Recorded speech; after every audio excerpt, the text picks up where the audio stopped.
de nouvelles rumeurs circulent sur une éventuelle rupture entre Charlène et Alberto de Monaco.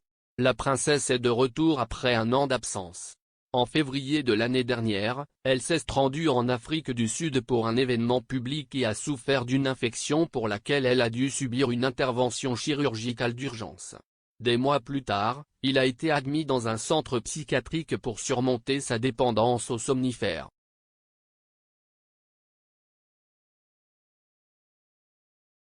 Elle s'appelle la princesse triste. Elle ne sourit jamais aux photos et essaie de rester à l'écart d'Alberto, et si est parce que Charlène s'est mariée par obligation et qu'elle a également eu les enfants par contrat.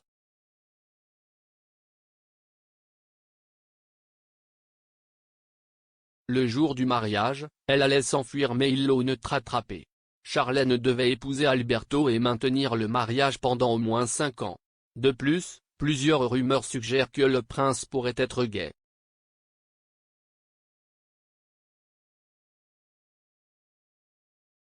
Pour cette raison, la nageuse sud-africaine aurait eu ses enfants par insémination in vitro. Les princes n'auraient jamais eu de relation intime.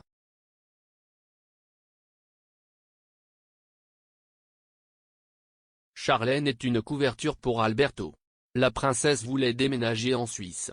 Cependant, son mari encore lui aurait imposé un certain nombre de conditions pour être libre.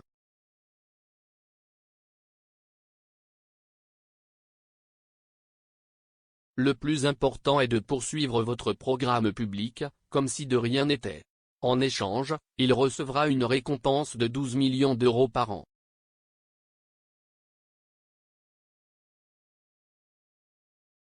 Charlène et Vladislav Doronin restent en contact.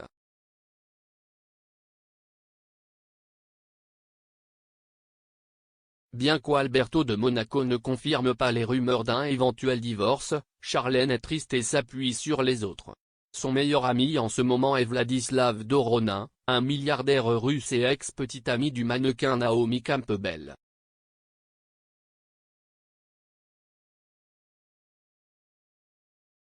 On n'a jamais parlé de cette relation, mais il y a des photographies de la princesse avec l'ex de Naomi Campbell lors du gala de charité en faveur de la lutte contre le sida organisé pendant le Festival de Cannes 2011.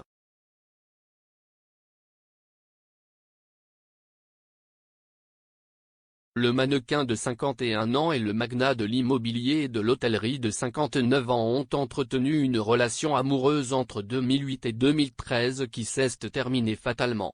Il l'a poursuivi pour avoir gardé une partie de son argent et de ses biens d'une valeur de plus de 3 millions de dollars.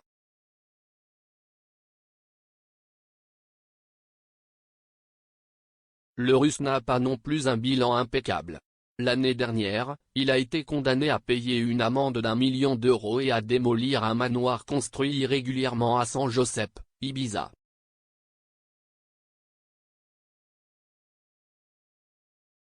Bien qu'il n'y ait pas de photographie actuelle, Charlène et Vladislav entretiennent des contacts étroits, surtout maintenant que le mariage entre les princes de Monaco ne serait pas son meilleur. Si est sa toile à déchirer.